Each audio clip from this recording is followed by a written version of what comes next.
Assalamu alaikum wa rahmatullah. Our old friends. MashaAllah. Okay. أعوذ بالله من الشيطان الرجيم بسم الله الرحمن الرحيم اللهم علمنا ما ينفعنا وانفعنا بما علمتنا اللهم أرنا الحق حقا وارزقنا اتباعه وأرنا الباطل باطلا وارزقنا اجتنابه وصل اللهم على محمد وعلى آله وأصحابه وأتباعه وسلم والحمد لله رب العالمين. Let's read, inshallah, this new chapter, which is very difficult. For me, it's difficult. I don't know. It may not be difficult for you. For me, it is. Also, very beautiful description. And as far as the eloquence is concerned, Arabic-wise, is excellent. Peerless. But we have to work together. Don't be only listeners in interaction, and let's contribute together to understanding these verses. The Arabic verse, somebody, no, don't be hesitant, come on. Bismillah ar-Rahman ar-Rahim. والعاديات ضبحا Finish the page. الموريات قدحا فالمغيرات سبحا فأثرن به نقعا فوسطن به جمعا. Okay. And English, who would like to read? Do you know really? Okay, go ahead. By the war horses, which run swiftly to the battle with a panting noise, breathing heavily, and by those which strike fire, by dashing their hoofs against the stones, rushing to assault at morning, thereby raising clouds of dust and plunging into the midst of the enemy. Sorry. What do you get out of these 5 verses? Any kind of idea, any image, anything which helps you? First, what does it remind you?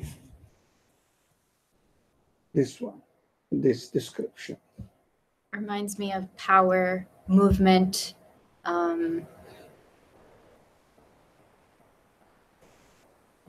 war. Yeah. This description of a battlefield? Yeah. You agree? Okay. Yeah. Okay. Anyone else? Now, do you think this chapter is referring to a particular war situation? Does it sound so? No? Yes? Yes, it sounds like a war situation. Yes, there is a war going on, and description of the battlefield.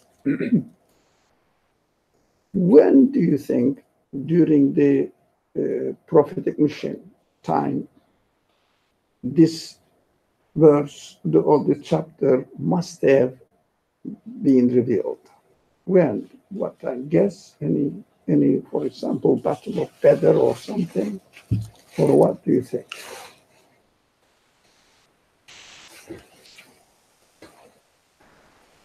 Any idea, do you think, describing a war condition that the Prophet was involved with? It could have been any of those battles. No. You know that we are we have been studying the chapters chronologically according to their time of revelation. So, as this heading of Adiyat, 14th revealed chapter, revealed chapter of the Quran. Mostly the first period of the prophetic mission, the chapters were short, verses were short, and mostly description of certain attitude, and speech is figurative. Not exactly what the words say, but they describe something that we human beings might have been in that situation. It is, when the scholars say all these chapters, lately we studied, Asr, etc., revealed almost the second, some says towards the end of the first year of the mission of the Prophet, and some say second year of the Prophet, somewhere there. It means very early. What was the main purpose of the mission of the Prophet? So what was he trying to teach the people as he received the revelation from God? What was it trying? What was it trying to do there? This is the Meccan period, it's obvious, everybody knows. Trying to teach what? Or what was the purpose of the revelation to teach to people? No idea. So do you think, let me make my question clearer. Do you think the Prophet was trying to teach them a kind of philosophical reflections, making a model of thinking, doctrine? What was doing during these first years of his mission? An idea? Trying to address their ideas of their own existence and, the source of existence of the world around them.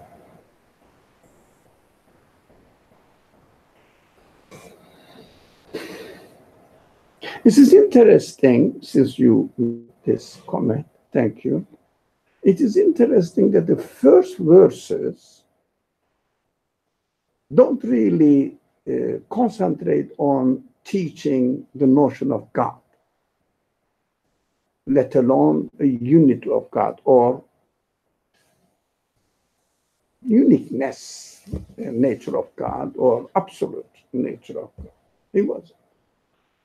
But mostly one point was missing in the culture of that area and that time. People did not have any idea about the hereafter, that the resurrection will take place and people will be resurrected, and the death is just a transformation, but not the end of one's existence, including life, as we understand life, keeping the one's consciousness, not necessarily living in this condition. For example, do you think a seed of a fruit tree or any tree is alive or dead?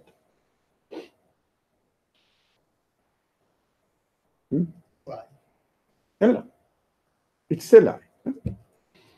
But it didn't flourish into a certain form that the seed's life included in itself.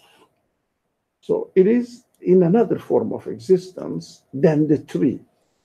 But still, the seed is alive, tree is alive as long as it lives. It's a comparison. Just an analogy. So the tree and the seed are both alive, but different conditions. So we understand that human beings also may have life in different conditions, right? So we may be alive in this form, and we may be alive. No, let's make the analogy. This form of existence is like a seed. Example, you can make it other way around. And another form of existence may be like a tree. Example. Now, but do we say that, or can we say that death is losing one's life? We know, we have established on many occasions that death cannot be the loss of existence, cannot be the end of existence. But how about life? When we die, is it the end of existence of life, or another form of life is possible? As far as human capacity is concerned, human beings never, and if someone has not lost his hope for the future, saying that we will die and perish and become extinct in our existence and everything is done. But this is a pessimistic approach. Why? Because we as human beings can never be satisfied with a limited life. As far as human capacity is concerned, as far as human consciousness is concerned, human capacity can never be satisfied with a limited existence. But existence, if the existence has consciousness, what happens? If you still exist but don't have consciousness, can you accept this? Can you accept as human being? No. If I exist, I don't mind being conscious or not of my existence. Do you understand? Conscious of my existence. Can anybody say that? As long as I exist, it doesn't matter. But consciousness is not important. I may lose my consciousness. I feel that from my own life experience, if I lose my consciousness, whether I exist, whether I am alive, doesn't matter for me. Forget about all of it. Okay. Right? Mm-hmm. If I am not conscious of my existence, what shall I do with my existence? Right. That is human, if you like, quote unquote, nature. Mm-hmm. That's how we are created. It means as we are, as human beings, as we are, we will never be satisfied with a life which does not have consciousness. Consciousness, it means aware of his own existence and his own qualities, his own feelings, human qualities, I mean. But the body-wise, I may change. Do you mind? For example, this life, in fact, according to the description of the Quran, and also human mind cannot reject it, this life on earth. But don't think of your body. Your body doesn't make you a human being. Think of your, if you like, soul, spirit, soul/spirit, not the other nefis in the Quran, ruh. So your spirit, your soul, as far as the capacity of your soul is concerned, can you ever be satisfied with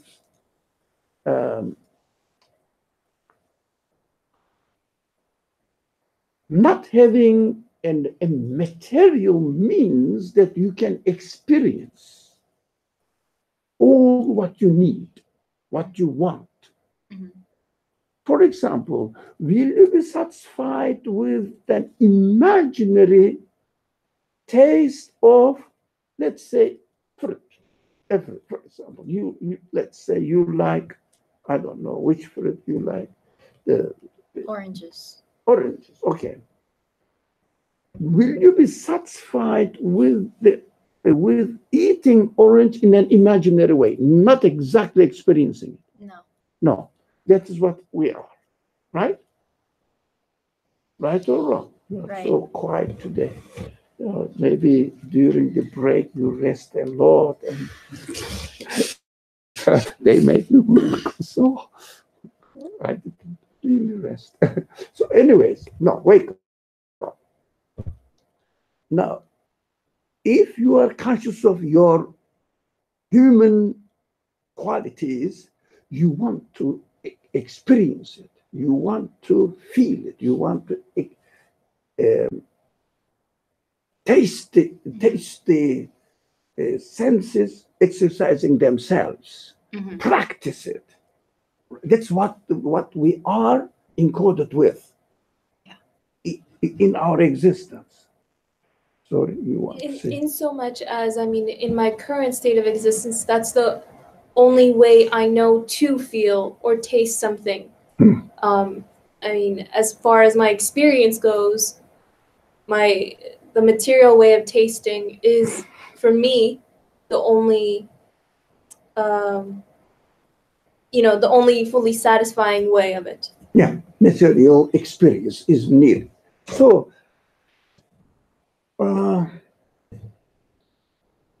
they used to say, let's go to another subject, but side subject will come back. They used to say human beings are nothing but their brain. Now they changed the phenomenon. They changed the idea. Human beings are not but their genome. Yeah, it's a gene structure in the DNA. Yeah, that's what they say. You are just what you are, your feelings, your expectations, your everything, even the body form and your imaginations and everything is written in your genes, in the DNA, and you are nothing but your genome. It means whole gene system. I'm registered there. Everything is controlled by the genes. That's what they say now. Whatever it is, it is me experiencing my life. And my human side, we have to understand, this point is important. My human side never wants to lose consciousness of its own existence, its own qualities, and wants to experience it. But this body, that is strange, this body does not allow us to practice fully what my human capacities want to practice. Do you see that? Especially if you come to my age and spend most of the days in hospital, going and come, visiting, testing, etc. Now, you say that it shouldn't be so.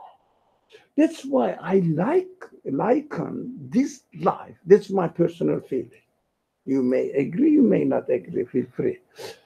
I like this life is like the life of a seed of the tree. Seed is potentially alive, right? Its qualities are alive. Its DNA is alive. It's just waiting for an appropriate atmosphere, conditions that it will grow into completely another type of existence, another type of life. So, what I feel that really human beings, the life of human beings in this earth is like a seed, and we want to become a tree and fully practice, because DNA or or the genome of the tree or the seed, I'm sorry, genome of the seed does not physically experience what its potentiality has. Do you understand? So Does not practice. Because it doesn't have consciousness as far as we guess. We don't know. Maybe seeds are conscious beings like us. We don't know. I've never been a seed. So I don't know. But at least I am aware that my consciousness tells me that I have to fully practice all my human expectations, all my human capacity. Like the seed, potentially, the seed says, I want to practice and become a tree. Now, this life for us, just a seed, right? We have to grow into a tree. That was the most important missing point in the life of the people during the prophet's time. They did not have any idea about resurrection, life after death. Right? They, of course, it is a very essential human desire to live forever. So how they substitute this feeling, they want to be hero in one sense or another. So they wanted to remain in the memories of the people, saying that once upon a time there was a man who was killed in the battlefield, but he fought so vigorously. And after killing 10 people in the battlefield, and then he was killed, for example, he was so brave. So he wanted to be reminded or to be remembered by others so that they substitute the human expectations of eternal life by being remembered by other people. Isn't that the case now among those people who don't believe in the hereafter, in the resurrection? They want their fame, they want their name persist after they die. They want their statue acknowledged representing his life because they cannot keep their body alive. So make a statue, put in front of the school they made, for example, so that people will remember me. Hero of this century. Right? Whatever, whether you are a believer or not, it is within the human nature that eternal life, it means resurrection, must have. So don't say when we die, we lose our life. We will lose our life. No, it's a transformation. Like seed under the ground or in the soil seems to be losing its life. Yeah, it is getting better. Look at a palm tree, for example, 200 years old. Where is its seed? Huh? Gone. It's not gone. It transformed into the tree form. It is still alive. Yeah, it's still alive. That's what we have to think, that our life in this world is like a seed. What are we doing here? We are preparing our seed to become a tree. But in the language of the Quran, we can become two kinds of tree. Right. What? Tree of tuba, tree of zakum. Yeah, poisonous plant or very useful, the good smelling fruit producing plant. It's possible? So we have the options, but in the analogy, the tree seeds don't have the option.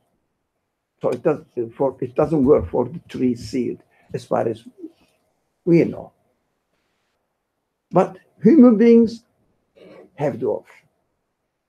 We may grow our potentialities into becoming a tree of tuba or tree of sak. That's what the training area here, the earth. So the prophetic mission started mainly describing the end of the world. We studied this earlier on.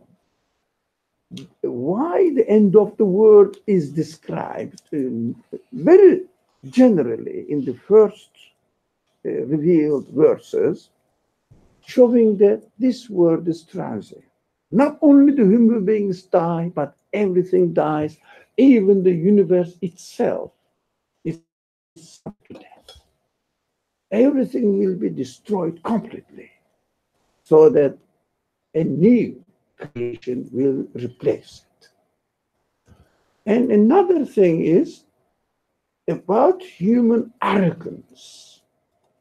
How do human beings are very arrogant, especially as far as their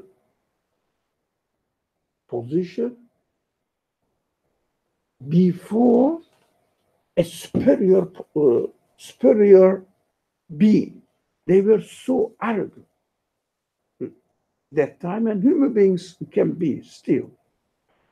We don't want to submit to a superior power.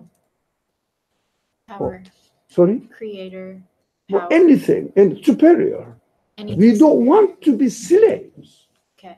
of anyone, anything. It is legitimate. We are created with the sense of loving freedom, experiencing whatever we have in our existence, in our potentiality. We love them. We want to increase our knowledge. We want to increase our experience of the creation. We want to increase our understanding of the reality manifested in the existence of the universe. We want to become more and more intellectually active and emotionally developed. That's what we want. Yeah. No one wants to say that, no. To learn something new is not good at all. Forget about it. Now, everyone says, yes, it is good, but I didn't have time to study. I was young. I didn't really appreciate the value of the education. So I was lazy in the college or in the high school, whatever. But they are all apologetic. They are all sorry that they have not learned. It means they did not increase their capacity to experience what is within themselves, which we call as potentiality. Potentiality has no limit. Can you put a limit to your potential of, for example, concern, love, existence, desire to existence? Can you put a limit that I must have a beautiful life experience and enjoy my life only, let's say, 100, not 200? Can you say that? I must enjoy my life, not 200, possible 200, but only 100. Can you say that? There's no end. Why do you think there's no end? Why human potentialities are given to us with no end? Why do you think? Come on. It's very simple. Yeah? Come on. Because we have the capacity for it. We are given. We are given. Yeah. We don't have it. We are given. Given it. Okay. We are given the capacity to experience our potentials, whatever we have, without no end. Right. If Without a we limit. really concentrate on it, let's try to understand ourselves so that we will be ready to study this chapter. Inshallah, today we will be ready for studying verse by verse. Now, our potentialities have no end. I think earlier on, once or twice, this is an somehow abused use of the idea. Let's not take it as a hadith or something, no idea that human beings may abuse this idea that those people who believe in God, they say God created human beings in his own image. They're very famous, especially in Christian theology and also Muslim theology or scholars, but mostly by Sufi tradition followers. It means it gives us the clue why our potentialities have no limit. I think it is clear that we are created with the consciousness which requires to learn where I came from, who gave me existence, what is the purpose in my existence, what is the meaning of life, living, what is the meaning of being a conscious being. I am aware of my own potentialities. What is the meaning for it? Where did I get all this? All these questions are very essential to human nature. So we are created, we are given the capacity to at least perceive, to realize who is my artist, who is my master, who is my originator, who is my designer, who designed me in this way. If my potentialities do not have any end, which means my source of existence, the qualities of my source of existence must be Absolutely. sorry Absolutely. sorry endless. Yeah, endless. Yeah, absolute. But absolute has another dimension to extend. Now, in this stage of thinking, let's say my source of existence also endless, because he gave me, whoever it is, it gave me the capacity to get to know the source of my existence with no limit. It really refers to the limitless of the qualities of my source of existence, whoever gave me existence. Do you follow me so far? The subject is, very beautiful to me if we understand the value of it, because I am making my life meaningful to myself in a reasonable, in a logically consistent way. That it must be so. You are given a quality which has no limit. By whom? By whom? Who can give you a quality which has no limit? Only the one who has no limit. So it corresponds now. One of them is the source of existence. The other one is me as the one who has been given this quality. Now the communication will develop as much as I strive for the development of my potentialities and change them into or transform my potentialities into qualities, abilities that I can realize. Now, as much as possible, what my source of existence is, or which kind of qualities this source of existence should have or must have, according to my understanding, endless qualities. That's one aspect of the human capacity being, as we are experiencing, endless capacity. You can develop it with no end. Another sign of it is what? This potentiality must be satisfied. Whoever gave me this, I use a free language. Some people may not like it, but I'm very comfortable with using this kind of language. If it is nature, if it is accident, whatever it is, whatever you call it, the random happenings, evolving, developing by itself, etc. This source gave me the endless capacity and desire for it, and made me conscious of its existence, and put in my own existence the need for satisfaction of my capacity with no end. And this source must be able to give me eternal life with no end. Who can? The human nature can discuss this. Who can give?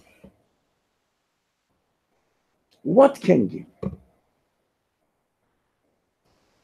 Atmosphere? No. Galaxies? No. It was beautiful. This life, the city life is horrible, maybe. So I was very far away where there was no telephone connection, no internet connection. So at night, really, the Milky Way was visible with naked eyes.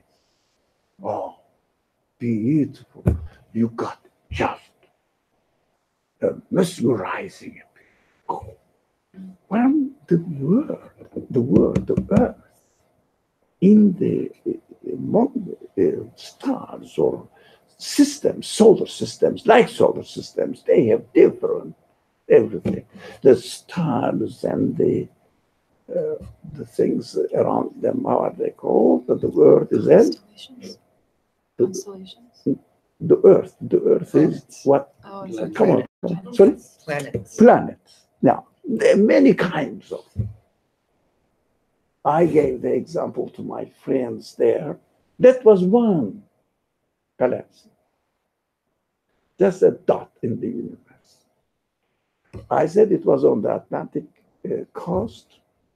So I said, if you have a map of the universe as big, as large as the Atlantic Ocean, what do you think the size of the Earth will be? But the map is like not a big map, covering this room. No. So why then? Atlantic Ocean is the world. Is the map of the universe. The Earth will not be even a drop. That's awesome, amazing.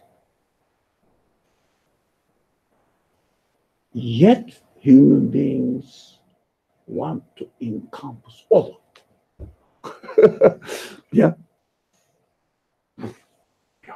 Who gave me this sense? The universe cannot be the source of my existence. It doesn't have it. It is limitless. It is limited. It doesn't have it. It has no choice. It has no will. It is bound to exist within the conditions put by its source of existence. It doesn't have free will. It cannot choose. That definitely my source of existence must be the one who is the source of existence of the whole universe. And this universe is not enough for me. Right? space-wise. But as far as the satisfaction of my expectations are concerned, universe never responds to my expectations at all. It is dumb to my expectations. As if, for example, I say, there's a beautiful descriptions in this sense in the Quran. I say, okay, I want, for example, a help from you, from a drop of water or a fruit or an air. What is the response I get? From the drop of water, Anything in the nothing. universe. It doesn't respond. It doesn't respond. No. What's going on? If the universe itself was the source of my own existence, and if the universe itself gave me the desires and consciousness or yearning for satisfaction, it should respond.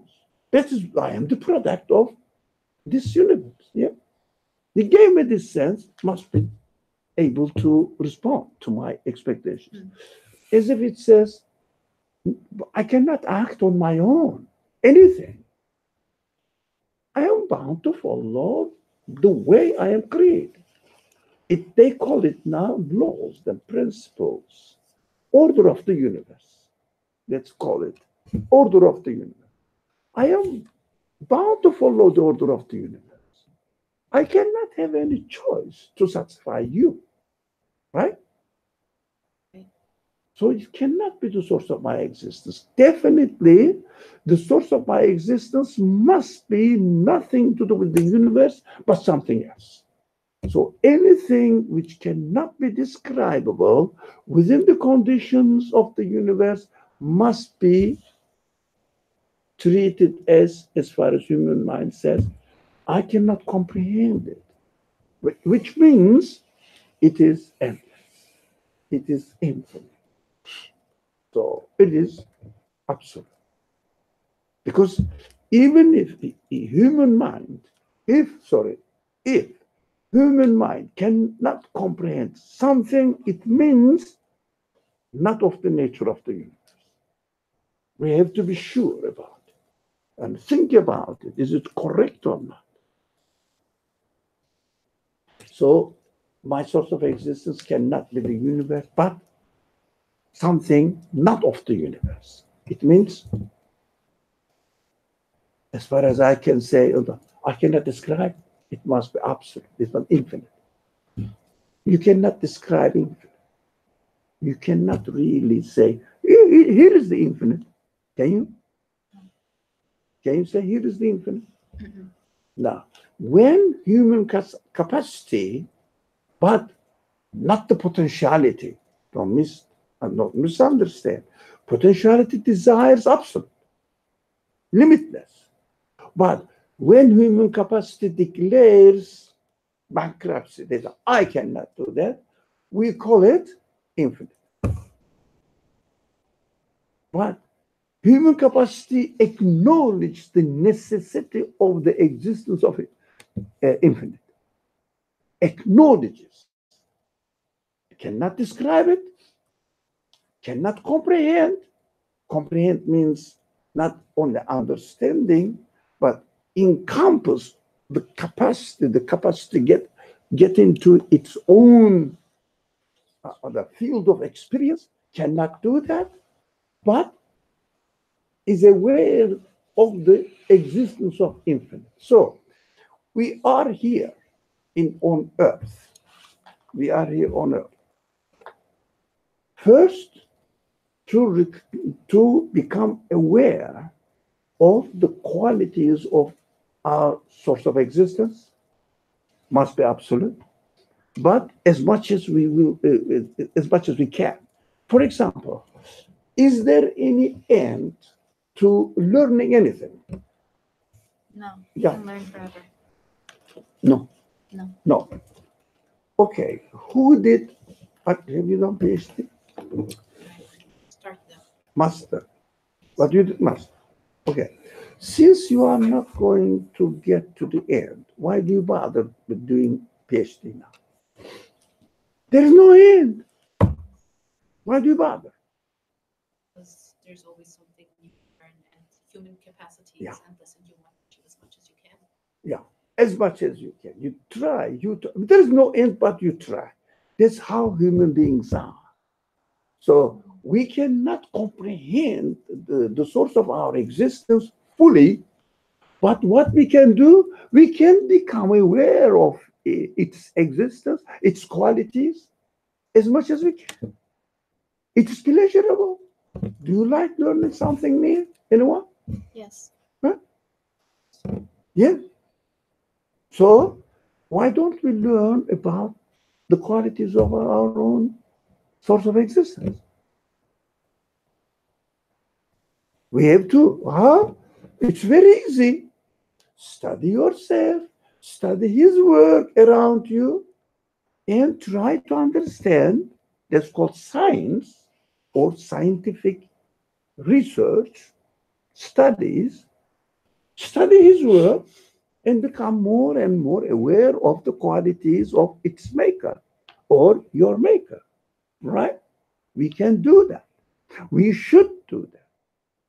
Unfortunately, we study usually, not always, not everyone, but we don't refer that this is the means of getting to know the Creator. I am doing PhD in such a subject in order to know my Creator better. Or I am doing PhD, I'm not referring to you, in a particular subject to have a better job. Which one? Commonly, feeling is to get a better job and have a higher standard of life according to worldly concerns. Not one-bedroom apartment or studio, but three-bedroom apartment. Higher standard. Not, for example, walking, but getting a car. Higher standard of life, isn't it? They call it quality of life in terms of what? Material means.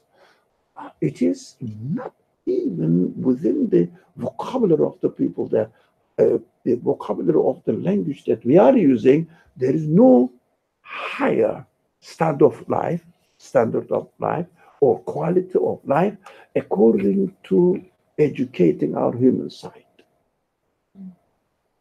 but only worldly objectives. We have to be honest. No offense, I may be the same. But we have to try to get to know first who my Creator is, which kind of qualities it must have, and I am a candidate to become a tree. My existence is just like a seed here.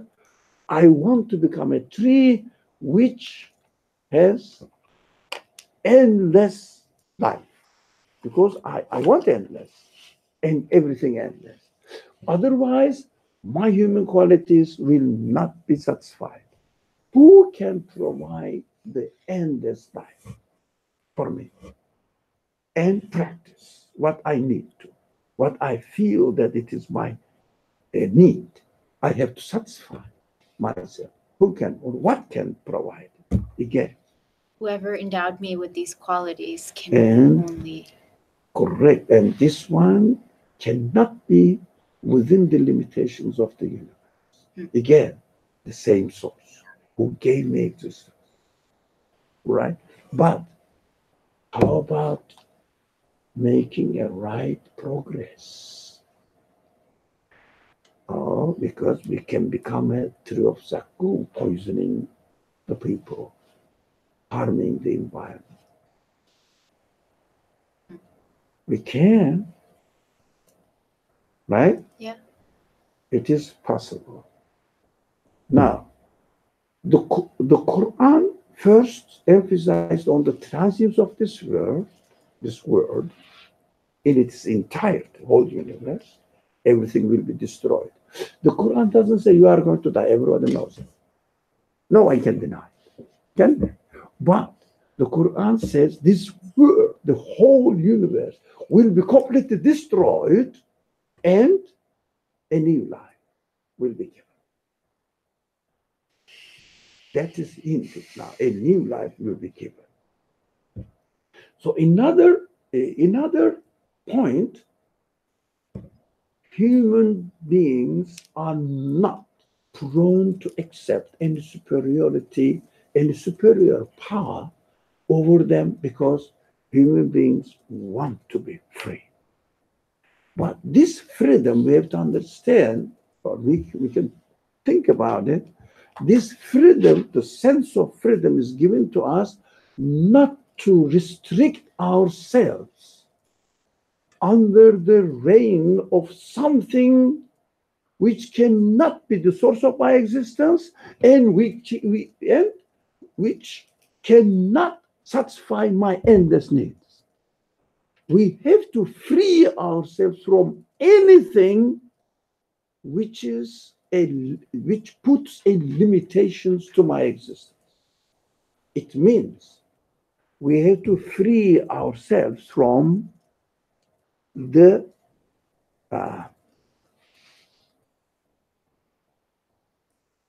they say dictatorship, the Ownership, oppression, oppression, tyranny. Rulership. tyranny of, sorry, Rulership. sorry, Rulership. rulership. Yeah, I don't want to be maybe tyranny of the thing which cannot satisfy my human expectation. I don't want to be a slave of, which is called in the language of the Quran or the religious scriptures, worshipper. Saying that you satisfy me. I am indebted to you. Do you understand? So you are the source of my existence, and I'm respectful to you because you provided me something.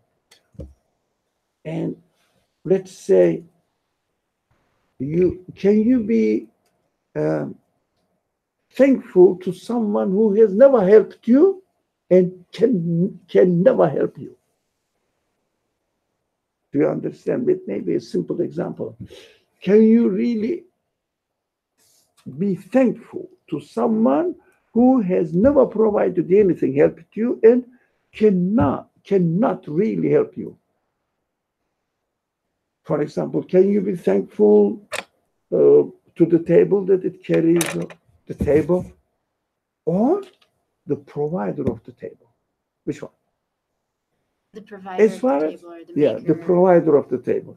As far as my relationship with the table is concerned, if I am going to be thankful for something because I am benefiting from it, I have to be thankful not the table, but the provider of the table. That is freedom. I cannot be, if you like, but this is a little bit jumping now, fast forward. I cannot be a worshiper of the table, but as far as my gratitude, sense of gratitude is concerned, I can be the worshiper of the provider of the table as far as my need for the table is concerned. But how about as far as my human qualities are concerned? Can I be thankful to the air? Can I be thankful to the sun? Or can I be thankful to my parents? Or the one who provided all these for me? The one who gave me existence and employed all the universe for me. Which one can you submit your free will to? Provider? Sorry? Isn't there? I feel like I can be thankful to something and not be submitting to it. Like you can be thankful to your parents, But that is thankfulness is submitting your pleasure, your happiness to it. yes. Now, So, but this is in daily language. If someone helps you, you can be thankful. But as far as human potentiality is concerned, human potentiality cannot be thankful to something which cannot provide any pleasure, any satisfaction for human potential. That is freedom. That's why human free will is given to us in order to exercise our freedom. That is very important because we should be careful not to use our freedom or desire for freedom.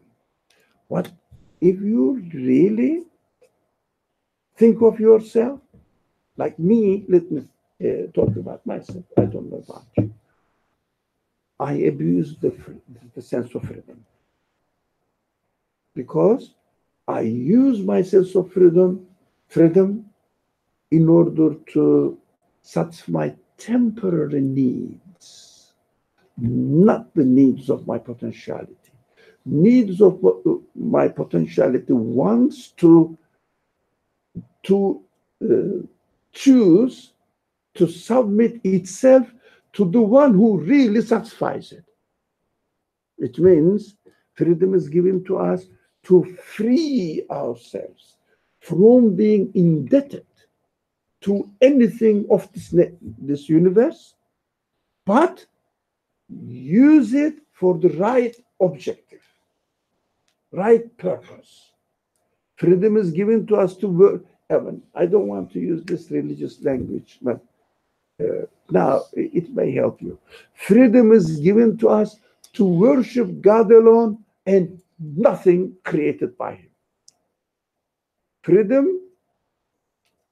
Freedom is given to us to choose not worship which do not worth being worshipped. Do you understand?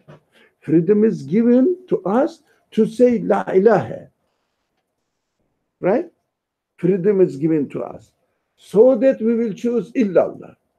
But in practical life, let's be honest altogether. I will confess what my reality is. I am using my freedom just to be thankful as far as this world conditions, life conditions are concerned. Then forget about using freedom to worship God. I am abusing. How can I use my freedom to worship God? Choose it, think, because you can choose. You can choose to worship the tree that gave you the fruit, right? You can choose to worship nature because thinking that, or if you can approve it, if you can confirm it, the nature provided everything for me, whatever it is. I don't understand the word nature. What they mean, I have never understood. So it is meaningless to me. Or you can choose your freedom to be thankful to the one who gave you existence and equipped you with the senses, which opens up to endless or limitless. There is no limit for the senses, and you can use to acknowledge Him. It means we should use our freedom to submit ourselves to our source of existence. For example, you say that this tree is wonderful, right? Or this bird is beautiful, I love it. You are free to choose that. But is the tree wonderful? Is the bird is beautiful by itself? Or they are made in this way to be beautiful. They are made beautifully, and the tree is made in order to provide you fruit. So you are free to choose whether you can be thankful to the tree, to your job, to your income, or to the provider of all this. You can be. So we have to use our freedom in the right way. But human beings rebel. Why rebel? Because we always, most of the time, I find myself abusing my self-suffering. Here is the description.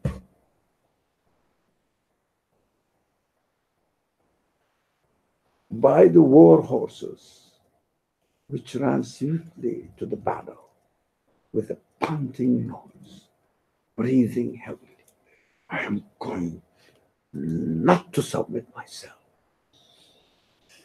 Yeah?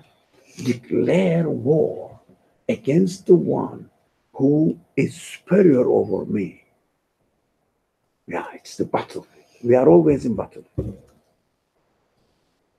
Always fighting. Should I submit? Should I just choose my immediate benefit, immediate source of pleasure, not the source of existence of the pleasure? Should I get the best oranges? Or should I be seeking the one who created the orange? I don't want to submit myself to the one who created the orange. Why? Because before the one who created the orange, I am submissive. I have no superior power over it. But if I turn my thanks or gratitude to the orange, I can use it. I can dominate it. I can cut it. I can eat it. I can keep it. I am the boss. Right? I can treat it as I want. But if you say not the orange, but the creator of the orange, I submit. Can you be the boss of the one who created the orange? No, you can't. No, you cannot really overcome it. Overcome it. You cannot really treat that one as you want. You always have to be submissive to it, grateful to it, thankful to it, and always say that I owe my existence to you. That It's very means difficult. It's be careful with them. To me, fasting, praying is easy. It's easy. Acknowledging the one who totally owns you and everything you need is under his control, not you. That's what we are fighting. We are our aggressive souls, if you like, this carnal desire are like war horses. Yeah. And we want to we always find ourselves jumping to the battlefield. And, I'm going to revenge. I'm going to revenge. Don't you see that the people? But now, let's start from the people who don't really acknowledge that their source of existence is the one who is the source of existence of the whole universe. And he fit you into it.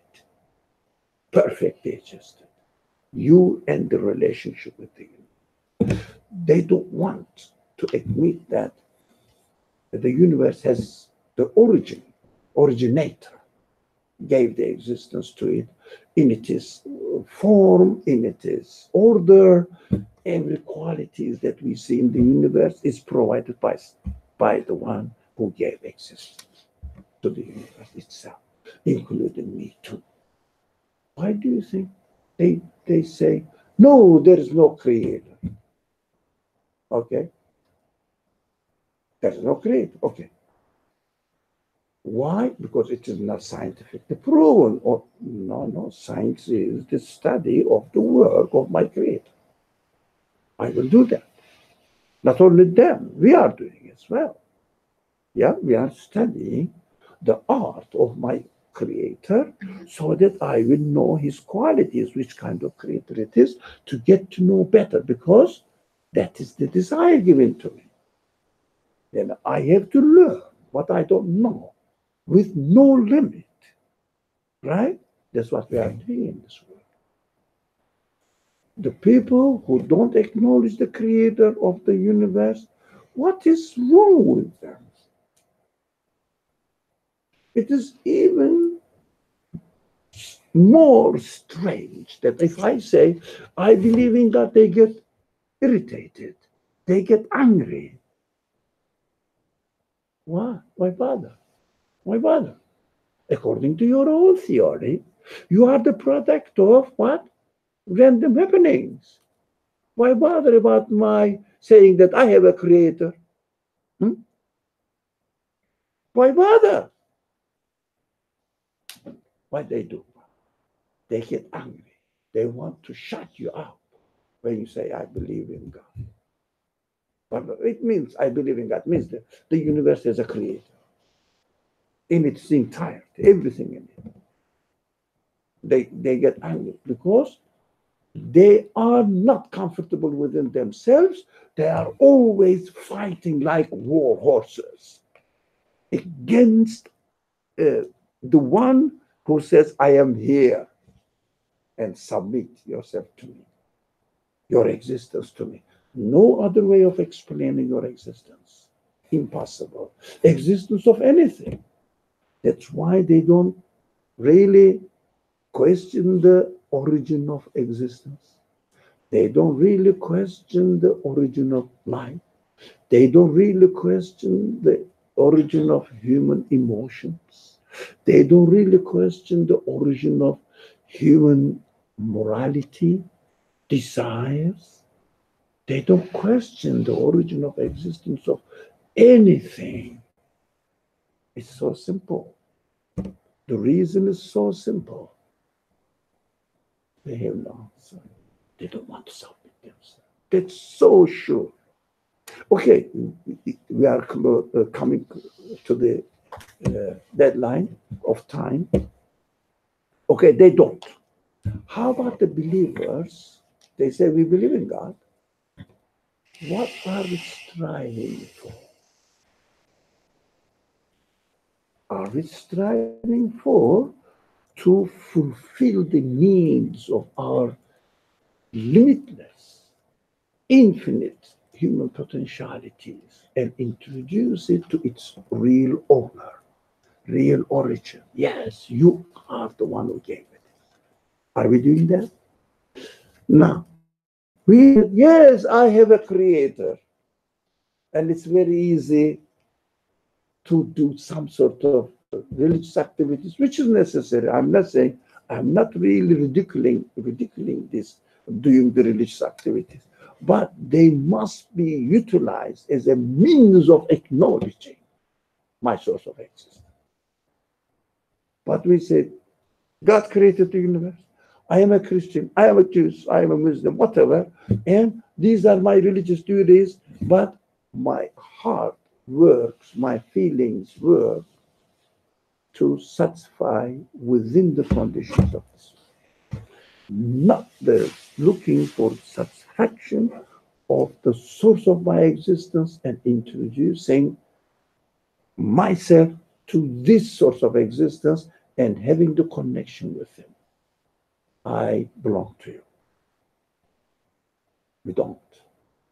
Especially if someone doesn't believe in the hereafter, eternal life, eternal satisfaction of human needs. If they don't really think about it, if they don't really submit to it, what they do, they use their free will not to obey, not to accept the super power over them, which cannot handle. Why do you think those materialist scientists, why? They say, if I don't put something in the lab, I cannot talk about it, I cannot accept its existence. Why? They cannot master it. Do you understand? They cannot master the creator of the universe. They cannot manipulate it. But anything in the universe, what the human beings can do, they treat it as they want. Yes? You treat it as you want. However you like. Here is this is my property. You understand in the world. And I can just throw it from the fourth floor. We are on the fourth floor. Can I not? Yeah. I can just close it. I can open it. I can use it. I may not use it. Yes. I'm free. Am I not? Yeah. Yeah, I love to be the patron of my properties. The only thing that we cannot do anything is the creator of the universe. That's why human beings fight against them. Not to self themselves. We shouldn't be misled, or we should not be satisfied with the conclusion that we understood the universe as a creator. That is not bad, that's good, and maybe initially it is necessary to start with. It is necessary. But how about my life? What are the objectives of my life? I think I have all sorts of objectives for my life. I will do that, I will have this, I will succeed, and I will. But only one thing is missing. As a believer, my objective of my life. This is the missing point. Must be, should be, and is to get to know my source of existence. Because all these qualities are given to me to get to know the one who provided all these qualities for me. In fact, that's what we are here for. We are trees, tree seeds. We have to prepare ourselves to grow into a tree which acknowledges the reality, submits to it. If we don't, there is no third option. The second option is we develop our seed to become a tree of zakkum, poisonous. Why? In a way, acknowledge the truth and submit ourselves to it consciously. Look, even when you pray, that's correct. But even your prayer, daily life must be, even your prayer must be performed and practiced in order to become more and more conscious of the origin of your existence. That is a very honorable object for our life. Very satisfactory object for our life. I don't mind submitting my free will to my creator. Why? Since we are not chased out. But the man said at the last 8:15. Okay, it's 8:20. I don't mind submitting my existence to my creator. Because if I am aware that it is the whatever the pronoun you use, doesn't matter. It is the source of the desire that exists in my being, is it or he, it, him, or no, what do you say? It is he. It is he. I don't mind submitting my endless desires to him because he's the source of its existence. But I cannot, when I use my consciousness, I am fully aware that if I submit my potentialities to anything which does not provide any means of satisfaction for it, this world, everything is transient, and I will die, they will die as well. I will never get satisfaction. That's why there's no end for our expectations within this world. But when you submit yourself to your creator, the origin of your existence, that is the end. It is endless. You can only get satisfaction. I belong to him. I am seeking him. I am trying to get to know him. That must be the objective of my life. They say, I don't believe in it, but they say New Year resolution. For us, let's start a new life. I have to seek always the origin of everything and submit myself to it, and not to abuse my freedom, so that when I eat the orange, your example of orange, I will be thankful to the one who provided it and see his qualities manifested in the orange and in me, and this interaction between orange and me is teaching me who he is. But don't abuse the orange, because it is a means of introducing your creator to you. Do you abuse the postman if he brings you a good news, a letter, which includes in it what you want? You applied for a job and there is a letter saying that congratulations, we accepted you. So when you open the letter, which says, oh, you are admitted, you are accepted by the job, do you get the postman? Do you get angry with the postman? Why did you bring this news to me? No. Yeah. By being happy with the postman, which is orange, we will express and practice our happiness with the sender of the orange. Inshallah. But we have to remember, we shouldn't abuse the creation, nature, they call it, but use it as a means to understand your source of existence. Inshallah. Now, let's not start the war. Now, it's beautiful. The description of the verses, amazing.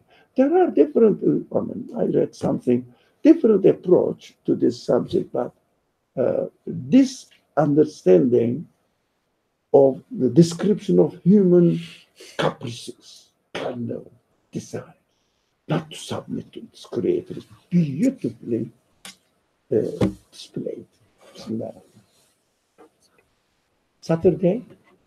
This Saturday, the discussion will be in Woodhaven.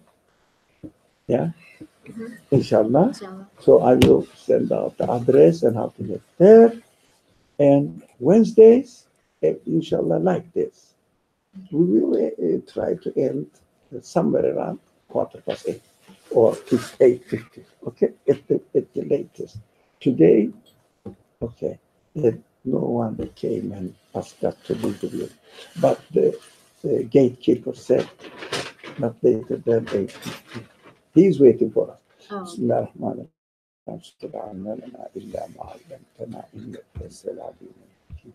وآخر دعواهم أن الحمد لله الحمد لله رب العالمين. Thank you for coming. Thank you.